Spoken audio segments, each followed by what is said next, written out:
Today on Biblical Higher Ed Talk, I sit down with Keith Hamilton, president of Alaska Christian College, to discuss ACC's unique mission that's reaching the Indigenous people of Alaska.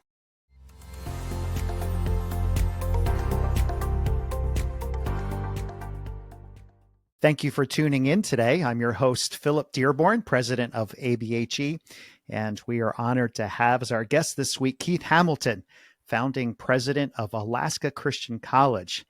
Keith leads a college that has a very specific mission that reaches rural Alaska Indigenous students. And I've invited Keith in to talk about that mission and then have conversation around how important it is for institutions to stay focused on mission. So Keith, welcome and thank you for joining us. Hey, the snow is melting. I can see my driveway finally, and it was up to 42 yesterday. Hallelujah. That's right. Wow, that's downright balmy for Alaska, isn't it? Feels great. So I've had the opportunity to be up there. In fact, it was about this time last year that I was. Yeah. And thanks for the invitation to be there, and really had a chance to meet you, interact with you, see you in your context. But then also, I just remember that precious time that I had with the students. And you had 3 or 4 students that met with me, and I just had a chance to kind of hear their stories and truly was blown away. In fact, in my phone, I have a picture of me with those students, and I kind of have it in my front album as just a fond memory of just seeing the ministry that you're involved with. So we're going to get to that here in a second. But before we jump in, just so our audience can get to know you a little bit, Keith, share with us a defining moment in your life personally that God used that kind of set you on that trajectory to where you are today. Yeah, I think a defining moment was laying in bed in Arvada, Colorado, where I was a youth pastor at a large church, and the invitation to come to Alaska and become the president of nothing, which pretty much my job description. We don't have any money to start the school. We don't have any students who want to go to the school. We don't have any buildings to rent, beg, borrow, or steal. And we don't have any staff that want to work with you, but I'm kind of used to that, right? And I laid there with my wife, Deb, and we chatted, we prayed, and we felt the urgency of God to leave a wonderful ministry and 3 little kids that we had with us, 1, 3, and 5 almost, and to jump on a plane and go start the greatest adventure of our lives. And we've been here almost 24 years now. And who would have ever thunk that this youth pastor who's doing Chubby Bunnies one day would the next day be a part of an amazing 24 years of service to Alaska Indigenous young people. So that was very defining for us because I would have never written that into my script for sure. It's been a great adventure. Yeah. So we're going to talk a little bit about that, but thank you for sharing that story and just having been up there. And you took me on a tour of the campus. And as the founding president, as the first president of the institution, you have a story behind everything. And it was just so neat to walk that campus and even see some of the buildings, some of the first buildings of the campus when you first got there, and all the way to the point of a new gymnasium that was under construction. And are you in that gym? We shot our first basketball on a cement floor with a hoop that we had installed. We have 6 of them now. And Amy Simon from Scammon Bay, Alaska, took the first shot ever in the new gym and missed. The floor's going in this week. Maple's going down as we speak this week. Pretty cool. Great. One of the things that I love about ABHE is the diversity of institutions that we serve. And I'll often start by just painting the general picture of our largest institution being Southeastern University in Lakeland, Florida, with over 10,000 students. And then we have St. Photius Seminary in Northern California that has 12 students, and they're Greek Orthodox. They love the Lord, they love the gospel, and they live in community together. So within evangelical Christianity, that is such a broad spectrum, and you probably fit with Alaska Christian College more towards the St. Photius side, maybe a little bit larger. So tell us a little bit about that mission of Alaska Christian College and kind of why you do what you do. Yeah, it really was the elders of the Evangelical Covenant Church that is the owner of Alaska Christian College that knew that when their kids graduated from high school out in rural village, Bush, Alaska, they really had very few choices. And statewide, they had no choices. So Some of them would leave the state for Bible school. There's one in Canada that they would attend.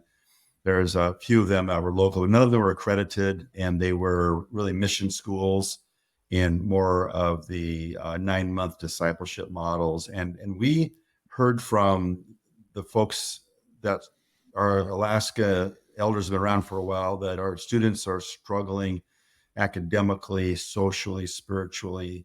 A lot of our students come with a lot of baggage, a lot of pain, a lot of rocks in their backpack when they get out of high school and they had nowhere to go. And so their vision, not mine, their vision was to start attracting these Alaska Native peoples who are amazing young people to find a safe community where they could come and be educated and also get healed from a lot of those past wounds and hurts. We have a full-time counseling center on our campus, and our students have free access to counseling 24/7 if needed. And we have 7 counselors on staff for them and for also for our local Kenai Peninsula community. But we knew that there had to be a gap. There had to be a place between rural Alaska, indigenous living, to if they want to go to a 4-year university here in the state or outside, there needed to be a gap place, a bridge place that they could come to and be prepared for that 4-year university system. So that's kind of the genesis of Alaska Christian Okay. College, is working with students to send them back to their villages, hopefully someday as salt light. Yeah, yeah. Tell us a little bit about that Indigenous village experience. That was something that, while we didn't get to go, it was still, I guess, towards the end of winter and really not accessible as much. And my time was limited up there. But tell us a little bit about, because I have a feeling most of our listeners really don't fully understand what it's like in rural Alaska. Yeah, you might watch reality shows that show a little bit of rural Alaska, but don't believe everything you see on TV. So our students come mainly from indigenous villages. They've been there for centuries. They also live subsistence lifestyles. And so they're hunting, fishing, gathering berries, gathering greens from the tundra, gathering firewood for their homes. They are a gathering and in subsistence society. So when you go to the local little store, you might have a gallon of milk is $12. That's pretty hard to live by. And so they do catch, eat, and kill a lot of what they consume. They're also very much a culture that lives on respecting elders. And luckily, I'm becoming an elder with my gray hair. They're respecting me a little bit more, but there's a high respect for elders and caring for those. And there's a lot of joy in the village. There's a lot of fun around activities and native dancing and doing a lot of the things that have been carried and passed down through the centuries. But our students are also very undereducated. Alaska ranks, unfortunately, in the top nation of the worst test scores, K-12. And so when our students do come, they're very unprepared in most cases. They have to do a year of developmental courses before they can even jump into the college rigor courses.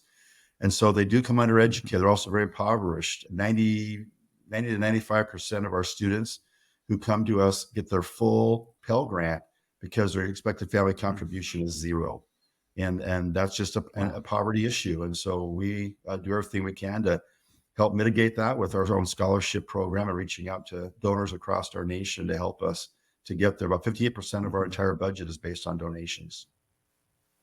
Wow. And I know that you're out on the road quite a bit raising funds and trying to tell the story of what's happening there and how God is using you all to minister and meeting a very specific need. When I was there, you were talking about some of the villages. I guess there's a minimum number of population wise before a school, a K-12 school, will be put into a village context. So talk a little bit about that. So some of the villages don't even have a school, right? Yeah, mid 80s Molly Hooch Act came into being through the legislature. Governor signed that any village that has 25 or more students must build a K-12 school. And so that began a real influx of schools being built throughout our state. And the latest school that was just built in a village was $57 million for a small K-12 school in a village of 200. So you can see that it's really expensive to build here, but also these smaller villages with less than 25, they have to either go correspondence or they have to go off to one of our 3 boarding schools throughout the state, or they show up at a different village to go to school. Yeah, yeah.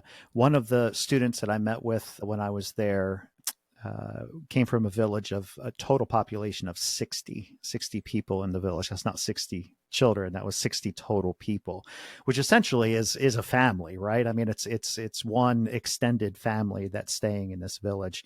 You referenced this a little bit about some of the hardships. Talk to us about that aspect of living in rural Alaska. Yeah, of course, the living age is much lower, and they die much earlier than those who might be in a Western culture. That's difficult. Access to medical care is a real issue. You might have a Mm-hmm. village of 400 people, and the highest ranking EMS provider would be maybe an EMT one, and so they're dealing with everything that comes to the health center in the village. And the hard stuff that happens, there's really nobody there to assist. Now we can send a plane out to pick them up and bring them into the hospital. It might be a 2-hour flight though to get to the village, depending on where it is. By that time, a lot of that damage is done. So unfortunately, the EMS system in the village is really rough. And then access to fresh foods, fruits, vegetables just isn't really possible. Things fly in, but you might have a problem with your prescriptions. You're waiting for your pills to come in on the plane, but there's a storm, and so there goes 3 days where you don't have your pills to be able to take.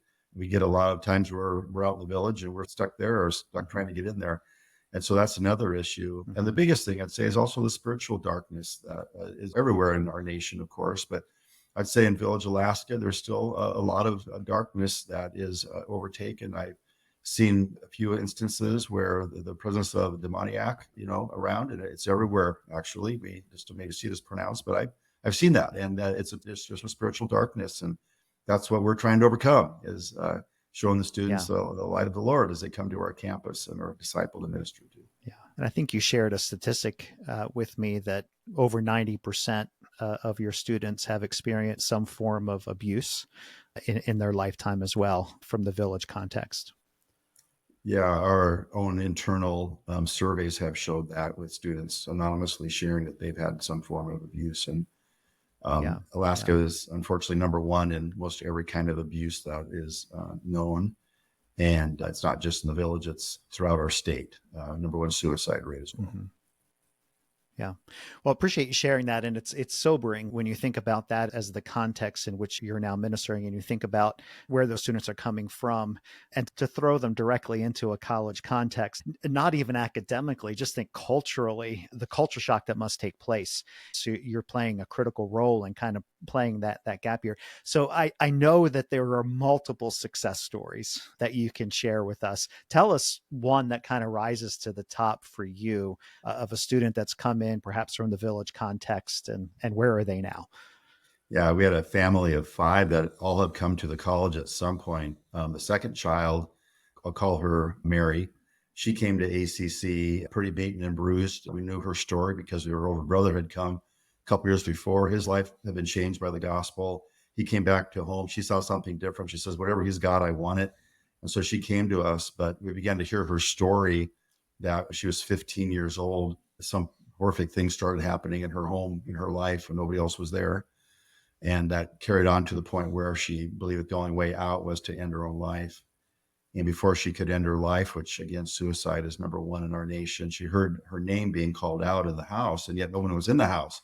She's like, who's calling my name? And she thought maybe it was God, and she put the weapon down.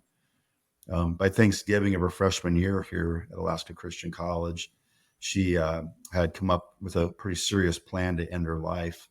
She was failing all of her courses, in deep depression. And my wife, Debbie, who's the founder executive director of New Hope Counseling Center, reached out to her, of course, right away, got her the help that she needed locally here, but she actually needed to go up to another facility in Anchorage. And 3 days after being in that facility, she walks in the door of my office. She says, Keith, she says, you won't believe what happened to me when I was up in Anchorage. I said, what happened to you, Mary? And she said, I found out that God loves me. He loves me, me. And she said it just like that. And I'm looking at her like, we've been sharing the gospel with her, the love of Jesus all semester, but somehow in that hospital, the Spirit spoke to her and she told me her life had been changed. Wow. And she came back that next semester. She'd been failing again. She did great. I know she was smart. She did great the second semester, went home to her village for the summer, came back, finished our second year program. We're an AA accrediting institution. Finished up our second year program at that time and had a dream. And on these little prayer cards, students put their dreams for their future. When I read it, I'm like, that's great, but that ain't going to happen. Well, I was wrong, because when she graduated from us, she went back to lower 48. And 4 years later, Debbie and I got on a plane to go back and to see her graduate as the only Alaska Native female in the history of the United States to graduate from the United States Naval Academy at Annapolis with a Wow. 3.7 in Wow. engineering. And I can't even spell engineering. So she is an amazing young girl. And today she's working for the Department of Defense out of Los Alamos. Remember Oppenheimer, the movie and the story? She's a part of a Yeah. team. She's leading like 50 some people who are cleaning up that mess left over from the atomic Mm. test. So that's Mary. Wow. And that's just one story. It's incredibly motivating to hear that, because I'm sure you have other stories that you could share that aren't as successful. But when you see that and you think about somebody who God has clearly called and used you in that journey, and then to be able to see her where she's at now, it's such a beautiful thing. And the privilege for us to be part of something like that is amazing. So you're very mission focused. You have a very specific mission. Your mission is meeting a specific demographic for a particular reason. What are the challenges that come with having such a laser focused mission? Yeah, our mission is empowering Alaska Natives. So it's right in our mission statement who we are attempting to reach. And with that comes a number of issues. First of all, it's a very small demographic in our state. And so, of the few hundred students that will graduate from our rural villages, some of them will, most of them will stay home. They won't attempt to go to any college. So you have, a funnel that starts with all Native graduates. And you have a funnel that comes down to those who will actually go to college, those who will go to a Christian college, those who will move to Soldotna, where we are, and actually get on the plane at the end of the day and show up here. It's a small group. And so we're never going to have 300, 500 students when you only graduate, less maybe 1,000 a year. And so that small focus really causes us to be a school that's focused on financial reality. And that is, our business plan doesn't really work. And we have to rely on the Lord every day for in-kind gifts and for volunteers. So 210 volunteers on our campus this summer, helping us build and retrofit and finish the gym. And we rely on those. We rely on volunteers year round who come to campus, who live, work, and eat on our campus and serve our students in a lot of different ways. I told you the 58%, it's enormous. I don't know how many ABG schools have to meet that kind of a number to stay open, but that's what we have to do this year to make budget. And we are, very much a school that wants to serve every one of those Alaska Native kids, but they come with no funds. And so at the end of the day, when they have a bill and they leave school, we don't send them to collections. We trust the Lord is going to provide somehow, help them to get on their next step without carrying debt. And so with all those things, our big challenge of that small focus mission is figuring out how to make it work financially. Yeah. The other just real quick thing that small mission does is it causes us to really wonder, how do we best meet the need of that student today that's emerging and changing from rural village Alaska. A lot of them are coming to the road system. They're not familiar with, all the Western things that are happening here. They've never been on an escalator maybe, or they've never, been on a bus to try to figure out a bus system. I mean, it's just a lot of things that are against us just in trying to gap with them, their culture from there to here. And of course, these things have radically changed their lives as well. And they have made it difficult for students to engage more than ever as well for what we hope they do when they come to ACC. So, as the founding president, you've lived with that mission. It stayed the same, over the last 20 some years. Have there been temptations to broaden that mission, to say, look, in order to pay for that, where the students are coming in with tremendous need, to say, hey, we just need to broaden our mission and accept a whole nother set of students to be financially sustainable? Yes, the actual conversation is happening now with our board of trustees. And it's not that they're ready to make a change, but we're asking the question again via our mission statement: are we missing a group of young people who may be able to benefit that we have not traditionally sought after? For instance, lower 48 American natives. We've had over the years many that have come, actually dozens that have come, and it's not a part of our mission. We don't recruit them. They find us, brother, sister came kind of a thing, and it's evolved itself. But we're looking at, maybe American Native as well, serving them as we can, and broadening our mission statement. We also in Alaska have a lot of people who have, been raised in villages that are not native. Why not? So our doors are open. We don't say no to anybody who comes. We're not recruiting actively. We're not spending money on recruitment materials. We're doing what we can to reach Alaska Natives first, but we're open to seeing maybe the potential of reaching others that they're a value added to, not in place of, our Alaska Native peoples. Yeah. And in the process, not losing the focus of the mission. So all of those things would be additional revenue sources to help support the main thing that you do, and that's reaching the Indigenous students there in Alaska. Uh, just paint for us the future. You have been there for a number of years. If you were to say, if this is your dream, 20 years from now, this is what Alaska Christian College looks like. What does it look like? I know you're young, but I think in 20 years you will no longer be the president. So, what does it look like 20 years from now?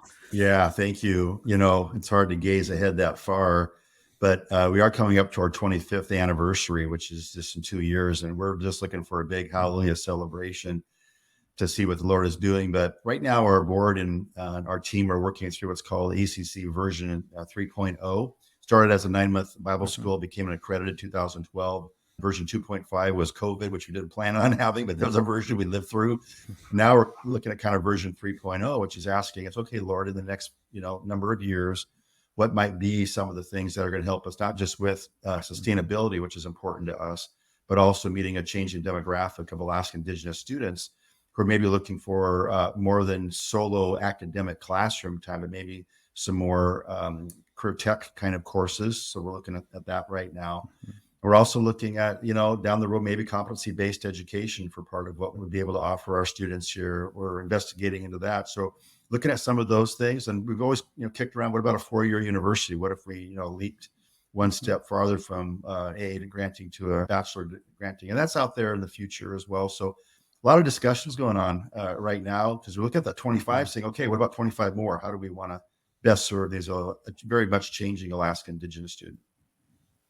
Yeah. And it's a continued conversation for sure. And I love the fact that you're engaging the board with that. Your board makeup, are they mostly from Alaska, or is it broader than that?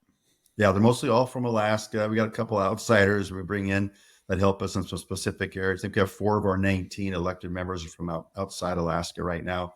And then we try to keep half native, half non-native, and half male, half female. And then 2 of us are ex officio, myself and our conference superintendent of the Covenant Church of Alaska. Is that a tension that you have to manage with your staffing as far as Alaska Native versus not? What's that percentage? Yeah, we're like now the highest percentage of Alaska Natives we've ever had campus wide. However, finding Alaska Native folks who have master's degrees who are able to teach or to be an administrator, those are really small numbers statewide. And so we're praying always, Lord, send us in our own. We have students that have graduated who've gone on who could come back and be our teachers, but yet that has not happened. And so unfortunately, at the higher levels of the administration of the school, we don't have any current Alaska Native people, which is real, tension for me. In fact, I wish I was replaced, my next president, with an Alaska Native. That would be an awesome thing to have for our students. Yeah. Well, we're getting close to the end of our podcast. We have listeners who are leaders all across biblical higher education as well as Christian higher education. And what's some words of advice to college leaders for staying on mission, keeping the main thing, and resisting that temptation to potentially go off mission? Yeah, I would say clearly you already know this, but if you don't stay true to the mission that God has called the school to be, you will soon become what it is not. And there are a lot of ways that you can do value added, I called it, onto your mission, but your mission should not change. I had a major donor tell me the other day, if you change the mission statement and you begin to include other people coming in and they start to, become a mass, I'm done, because I believe in what the mission statement has always said, and we'll continue to give to that. So you have to look at the realities of the people that you're serving. And I don't think that there's a chance for any of us as leaders to say, throw away the mission, let's go do something new. We always look at Yale and Harvard. Those aren't really realistic in our context. But even a slightest change in our mission that throws us off because of our smaller numbers of students and the context of where we are could really be very, very disturbing to our mission. Yeah, yeah, those are great words of advice, to stay on mission. And you're a steward for that season, right? That's what God has called you to do for this season, to stay on mission. And you can't control what the next leader does, but you can certainly hand that leader an institution that's on mission, understands what their mission is, and is actually fulfilling that. So, Keith, I really appreciate your time joining us today and having this conversation. Yeah, thanks, brother. Pray for us. We're in a challenging mission. Mm. Every day is a challenge. Pray for Alaska Indigenous young people. They're amazing, amazing young people. They want to serve for the kingdom of God. Yeah. And again, I so enjoyed my time up there last year. It's eye opening, and people don't know this, viewers don't know this, or listeners, that you're an EMT as well. So you're deeply embedded in the culture, in the environment. You took me around, you introduced me to the mayor of the town. And things are different in Alaska. Yeah. When you look at the lower 48, there are elements of Alaska that time has forgotten, and there are Praise elements God. of true yeah, that's right. There are elements of true community where a lot of the issues that we think are important actually there are not important, and it's the community coming together to meet a need. And I think you've done a great job of demonstrating what it means to be Christ-like with people that you're in community with, beyond even ACC and to those that you're around. Thank you. Yeah, we're in together. Yep, absolutely. So until next time, stay kingdom focused.